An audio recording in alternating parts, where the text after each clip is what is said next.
and good afternoon from day 2 of the World Economic Forum underway in Cape Town, South Africa. My name is Fifi Peters. Of course, you can't have a conversation about developing the continent without having a conversation about power.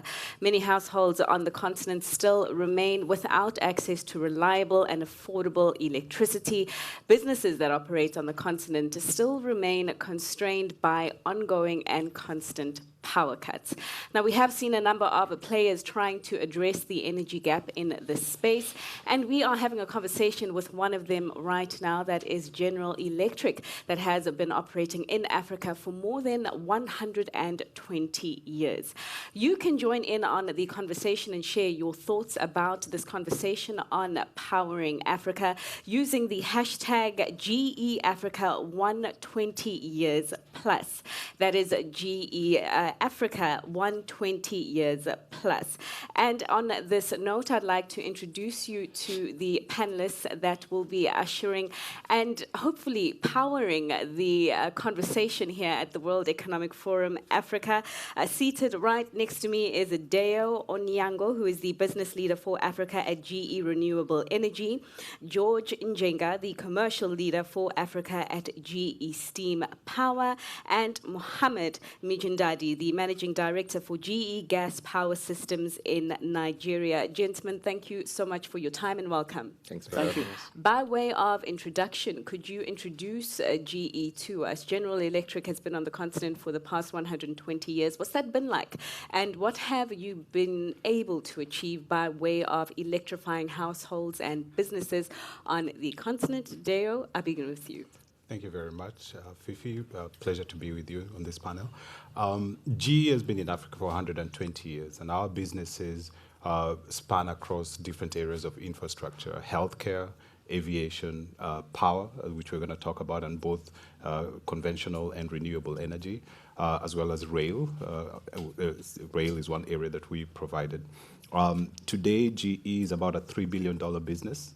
Over the last 10 years, we've grown from just under $1 billion to $3 billion, so we've tripled the size of the business in the last 10 years. Our employee base, which 2010 was about 800 employees, today we're about 2,500 employees, in 25 sites in sub-Saharan Africa, really well established in West Africa, Central Africa, South Africa, where we are today, as well as in Eastern Africa. And in each of our businesses, we've been able to really set a platform that is enabling us to grow in those different areas around the region. And gentlemen, can you add to that and perhaps speak specifically to your respective portfolios by way of what you have been able to do and what you are doing currently on the continent? Thank you, Fifi. Again, it's a pleasure to be on this panel. 120 years is a big deal for GE to be in Africa. And the context behind that, the first location outside the US that GE moved out to was to South Africa in 1898 during the gold rush. So we've been on the continent for a long time, and part of the story we'll share today is really our growth story. Today, we still have about 60% of Africans without access to electricity. So while we celebrate 120 years, there's still a lot of work to be done, and indeed we have to it. GE participates across the entire energy value chain, from a grid, which is basically evacuation of power from where it's generated, generation, and distribution. But we also see that as a technology company, it's not sufficient to have technology. And the reason we have 120 years here has kind of taught us that technology solutions exist, but we still have so many people without electricity, sure, because they are the problem. So hopefully we'll be tackling those as well. We have experienced technology evolution inside GE that today delivers power to a lot of people. And on the steam side specifically, which is a topical discussion, especially here in South Africa, around emissions, GE technology today provides what we would say is the cleanest coal power available. And we don't see those solutions yet on the continent. So we are promoting clean technologies today as GE. I think 2 days ago, ESCOM did announce that the last unit in Medupi power plant has indeed come on the grid. That's a big milestone for a steam business. But I think the discussion around emissions is where we focus most of our steam interventions on today. There's a global discussion about CO2 and the need for decarbonization. But there's also another conversation around localized pollution, where your sulfur, dust, NOx, contribute to challenges.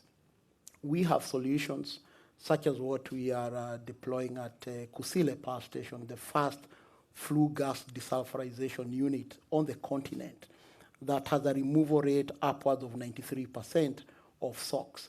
This is big. This is big for communities around Kusile, and it's a technology that is required across all the other steam plants.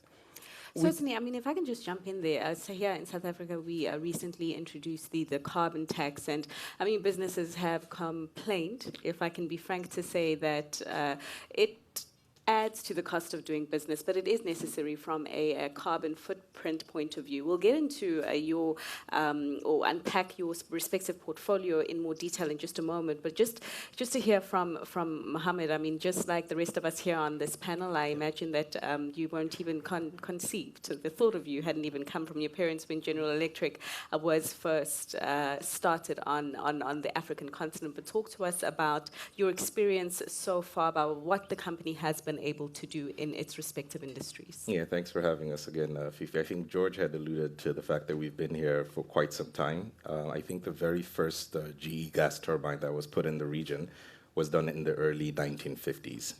Last year, we were able to celebrate the 100th GE gas power plant that we had built in sub-Saharan Africa. As of today, we have about 300 turbines that are all across Africa in 22 countries. So we've done quite a lot. I think just to talk specifics with across the region in Ghana, we've been able to install about 600 megawatts of power. We have another 400 megawatts that are in our pipeline. We have the largest LPG gas power plant that is being produced, or rather being in the development right now in Ghana. In Nigeria, about 75% of the thermal power plant is powered by GE technology. So again, we've worked very closely with the government and the private sector in increasing that footprint. If you go to countries like the Ivory Coast, with the Azito power plant, it's about providing about a third of the power need in Ivory Coast. We've also specialized in developing a very strong local footprint. So we've had local capacity to be able to upgrade our technology. We've done that both in Ivory Coast. We've also done that in Tanzania.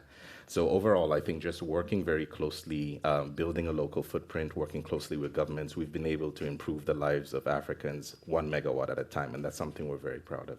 Certainly, you have done a lot. But as George did say, 60% of households in Africa, rather, still remain without access to reliable power. A lot of work needs to be done, quoting your words, George. Let's talk about that work that you are proposing to the many heads of state, to the many governments that are here at the World Economic Forum in Africa, even to the many businesses in addressing that energy gap and really actually moving the needle in doing so. But the turn is yours once again, Deo. Just begin with telling us the solutions that GE currently has right now on the table to help plug that energy gap. Good. Thank you again. As you can see, GE is very fuel agnostic. We have gas turbines, steam turbines as well that looks at coal. One area that we're really growing in is in renewable energy. And with this, we are right now very focused on unleashing limitless energy, affordable, reliable, clean, and sustainable power.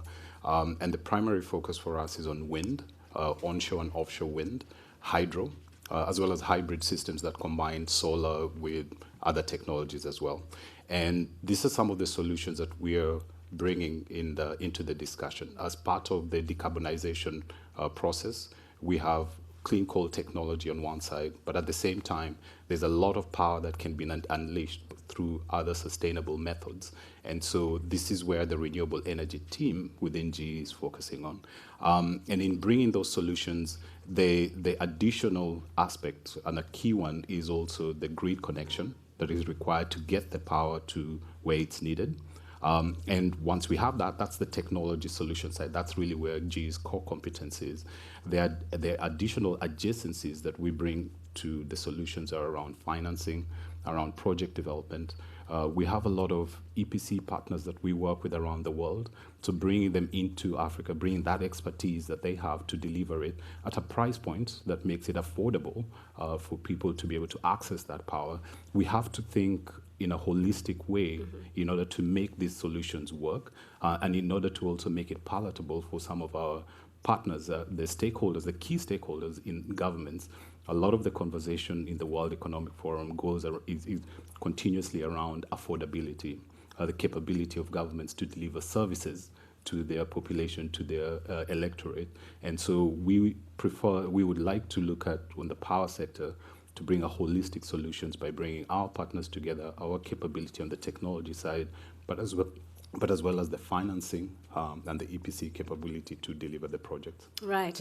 George, I mean, you mentioned your engagements with ESCOM, and, we congratulate them with making headways on Mudupi and Kusele, but the naysayers are even questioning why we even embarked on such an expensive project to begin with, but also, I mean, we're talking about the future of clean energy. We were congratulating the on-stream of coal power plants. But talk to me about that. Should countries right now embark on building coal power stations as a form of addressing that energy gap, or should we be looking at more cleaner ways of producing energy going forward if we're really going to address that gap? Oh, thanks. That's a good question and a very controversial debate around the world on the question around conventional energy sources versus the future. If you look at the industrialized economies and just take a few steps and see how they get where they got, you need reliable baseload power. And for the longest time, coal has provided countries that have industrialized reliable baseload power. If you look at the countries that are industrializing today, the likes of India and China, Indonesia and Brazil, etc., you'll realize that even as they embrace renewables, they still have a big focus on reliable baseload power. And indeed, they're investing in coal power plants. They're investing in coal power plants. However, the difference is the coal power plants of 20, 30 years ago had antiquated technology. Today, they're embracing much fresher technology from an environmental standpoint. The other thing you want to see as a country like South Africa or Zimbabwe or Tanzania or Kenya, countries which are endowed with coal, is a natural resource. How do you leverage your natural resources to create local wealth responsibly? So there's a technology question on one side, there's an environmental question on the other side, and there's a sustainability question on the other side. As we think about the transition of energy and decarbonizing, some of the questions that countries must grapple with is, do you abandon local resources like wind and coal and solar and rely on imported resources? What does that do to your fiscus? So this has to be a more balanced and less emotive debate. And that's why we benchmark. That's why you see what are other countries doing which find themselves in similar circumstances as ours. It's very critical, especially as we're in the World Economic Forum, to think about how does building of your energy infrastructure, and indeed any infrastructure, speak to your other aspirations as a nation for creation of jobs, for industrialization, and therefore removing the steam from society that we see today. Some of the challenges of the day today in South Africa today are of an economic nature, manifested in other forms, but they're underlying. So it's a collective responsibility. So we think that as a technology company, a company that plays across the entire ecosystem, that countries must make decisions that address all the facets that the economy or social setups require. And coal is not absent in that conversation, but it's done responsibly. If you talk about specifically CO2, today we have what we call ultra supercritical technologies, which means burning coal for power generation with much more efficient ways that ensure you have a minimal carbon footprint. Those type of technologies need to be embraced because they are viable. Plants must be bigger, not smaller, if they're going to coal, because there's an issue about economies of scale. But when you think about Africa and the population, and the way our population distribution sits, you will find that population sometimes will be served where they are. So distributed technologies, be they solar or hydro or wind, they're also relevant. When you think about coal and baseload and big gas power plants, they are good for driving your industrial application. But you cannot leave any pockets of society behind. And we see the scale of the problem is one that you cannot be able to abandon one technology and only focus on another one because it's in vogue. You must think about how do we solve the power problem in Africa? How do you solve the cost of power problem in Africa? It's an ecosystem debate, as my colleague Deo here said. But I'd like to stay on what you've raised regarding, that energy mix essentially, and how do you get it right? I mean, is it a blanket approach across countries? I imagine it's not. But if you're thinking about how to, what portion should be assigned to coal and solar and wind and even nuclear in some cases. I mean, in your operations and your experience, you did mention the number of countries that General Electric is in right now. That energy mix, how do you strike that balance in order to ensure that, you're moving forward in plugging the gap? Yeah, and I think it goes back to what you were saying originally about what we think governments should be talking about. I think that diversity in the energy mix is one of the most important things. The right percentage, I think it's going to depend on each country based on what sort of resources that you have. For gas-rich countries, that probably will have the base. But it's nice to have a mixture of cheaper options for your base, and then you can have other options for your peaking. But just piggybacking to that question, the diversity mix is going to depend based on each countries.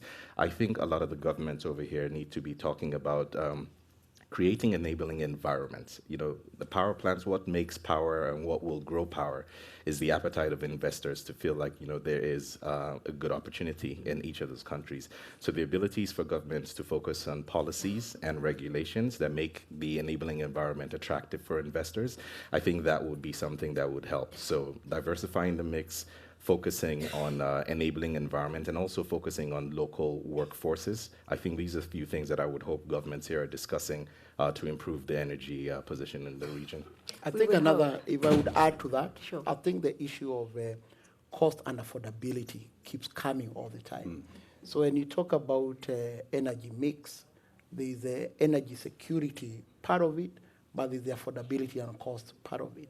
And it's about affordability, but it's also about the bigger goals. So if we take countries like South Africa, Nigeria, they all aspire to do manufacturing and to export, right? And you're exporting what you manufacture in competition with other countries.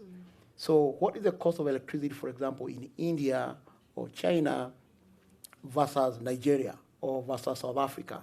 Your mix must discuss all those issues, right? And again, if you have the right regulatory framework, you will have an attraction to investors. One of the challenges, of course, that governments, and I think the structure of power in Africa, this is part of the impediments, is that for the longest time, power has been driven by public sector investment. And public sector investment is not sufficient because there are other issues that compete for the same public sector kitty or budgets, healthcare, education, etc. And power is an area that the world over, the private sector has been able to bring investment competitively and make power affordable. It goes back to the legal framework under which investors come in and find comfort in those investments. Talking about that legal framework, because here in South Africa, I mean, we have like many other countries, many faults. But one thing that we are credited well for is the Independent Power Producer Program and how that was rolled out and then subsequently stopped. And I'm not too sure where we are right now. I think we've lifted that moratorium there. I think, don't quote me on that. But the issue and the pushback from the IPPs really did come from what you were mentioning, Mohammed, the jobs. The fear of the fact that now these IPPs are a big threat to the state-owned enterprises that have been big employers for the longest of time, and how do you navigate that shift? The unions have been against it as a result of the private sector. It's been very competitive and has been well rewarded in the energy space, and that's why it's so attractive. So navigating that shift as we talk renewable energies and alternative energy sources, but also as we sit with companies like Eskom that employ hundreds and thousands of households and put hundreds and thousands of plates of food, I imagine, on those tables. How do you do that? Yeah, I think, the beauty of the continent in Africa is that it's so well endowed with the fuels that we need in order to generate power, and the deficit is huge. So that's a good problem to have. And so that's why across our our power portfolio, you can see that we tackle all the different fuels. The challenge then becomes on how do we make it happen? And the key stakeholder that we always interact with is exactly as you talked, is the off-taker in the country, the regulator in the country. And it's impossible, in the past, you would find that it was one entity that then manages the generation, the distribution, the charge out, collecting the funding, and managing all the power in the country. The issue, and if you look at power across the world and bringing that experience into Africa, unbundling of that monolith that controls everything is key to being able to deliver the power solutions that we are talking about. And so if you look at countries that have been able to do this, Nigeria went through a very big program to actually unbundle its sector. Kenya has been very successful within the context to unbundle the sectors. And when we talk about unbundling, what are we talking about? They've separated from the one company that was Kenya Power, they've separated all of the generation assets into a generating asset company that then competes with the private sector. This next one was separating the distribution aspect. And the distribution then is what is the last mile of power that gets to your household, to the industrial concerns, and how they manage that. So just managing the distribution of the grid. They've even included a company or an operating entity that then deals in the rural areas or the off-grid areas. And then you have the regulator as a complete standalone, right? And then you have the IPPs that then provide power. That way you then have a couple of different entities that are able to raise funding on their own, not with a lot of risk. They don't carry the full risk of all the power generation and distribution within the country, and then also the regulation and efficiencies that are necessary to deliver in a cost-effective way then come in. The challenge that we've seen in South Africa, and I think this is where Tito Mboweni and the finance minister in the speeches that he's put out in the recent, and as also the President Ramaphosa has put out his speech and transformation agenda, there's been a big discussion around how can we make ESCOM a little bit more efficient? Sure. And how can we address it and make it, if we look at the different aspects of what it's delivering, there's a case for unbundling and there's a case for creating more efficiency. And with the RIPP or the IPP office, as you mentioned earlier on, what we are seeing now is a confidence with the president yesterday morning mentioning that the IRP is imminent. The integrated resource plan, which will give direction for power procurement up to 2030. That is an excitement for IPPs and or original equipment manufacturers such as GE. That gives confidence around the market. There's a discussion around what will happen with ESCOM. So all of that gives us a lot of clear direction around power within the country, and ESCOM will be a key part of how we will deliver that, with the government taking action on what are the different ways that it can work with the market. For sure. So our viewers can quote you because you heard that information yesterday about the update of the REIPP. Yes. That's perfect. But, if we just move the conversation forward, just in the interest of time, I mean, we are talking about technology, especially the fourth industrial revolution and how it will help us increase shared value and prosperity for the continent, bringing it into the power and the energy space. We're seeing the likes of smart grid technologies operating and working successfully elsewhere in other countries. I mean, that integration when it comes to an African context. Talk to us about that and also the lessons that we can learn from other countries that have done well in this space. No, thanks, Fifi. So in terms of the fourth industrial revolution and the whole digitization of what we call the power ecosystem, a lot of advances have been made. And these advances, some of the, I would say, low-hanging fruits that you reap from digitizing your power ecosystem, or how you manage your assets and how you optimize your asset management. And we link it to the conversation on let's say, clean coal or cleaner coal technologies. You have technology suite that are able to monitor your fuel, know what type of emission your fuel will give, so you take corrective action sooner. You're able to continuously, in real time, monitor your emission performance, all the way to the plant health and predictive maintenance. What will fail so many hours or so many days from now. And in the process, you take corrective action before the problem occurs. That optimization is one way of driving efficiencies and lowering cost of operation. So this is already happening. It happens across our business. Mohammed can give examples on how it manifests in the gas power generating assets, and Joe can do the same for the wind side. We see this as the future. We see this as how the power plant of tomorrow will be. And when you think about the cost, therefore, of just operating costs, we see a step change in operating cost of these assets. I mean, as you talk about that, are we talking about smart technologies that we're importing, or do we have the local skills to build some of those monitoring technologies that will tell us when there's load shedding or we need blackouts and help us better prepare? I think it's a bit of both. ESCOM as a digital center that also does a lot of work in conjunction, for example, with the University of Cape Town and so on. So there is, I would say, this co-creation. There's some technologies and best practices that you bring from outside, and there are those which you'll develop and model in your circumstances. And I think when it comes to technology has no boundaries.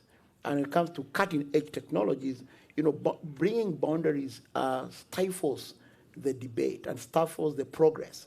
And if we are solving for 60% of people without power, and if we are solving for efficiency and cost, you need to really be open about where technologies come from, while being cognizant of the fact that you need to create local jobs, local knowledge, technology transfer. It all happens simultaneously. It's a mix. Final thoughts in terms of climate change, big risk for economic growth on the continent, in the world, in fact. How big of a risk or the likely impact of climate change on renewable power stations? If you can just share that with us, Mohammed. Yeah, I'll share my thoughts. I think Deo is our renewable expert, so he'll be the real expert. I think my thoughts is climate change is real, and I think there's a lot that's going on that you can notice with it. Again, with the diversified energy mix, I think that's something that allows us to at least hone in on that. Things with like wind, things with like solar opportunities, I think we can tap into that. But it's a real occurrence that we need to kind of pay attention to. Deo? Climate change is an inevitable fact today, but it is also a major opportunity for us. And across the continent, as we said, the biggest issue is still the power deficit.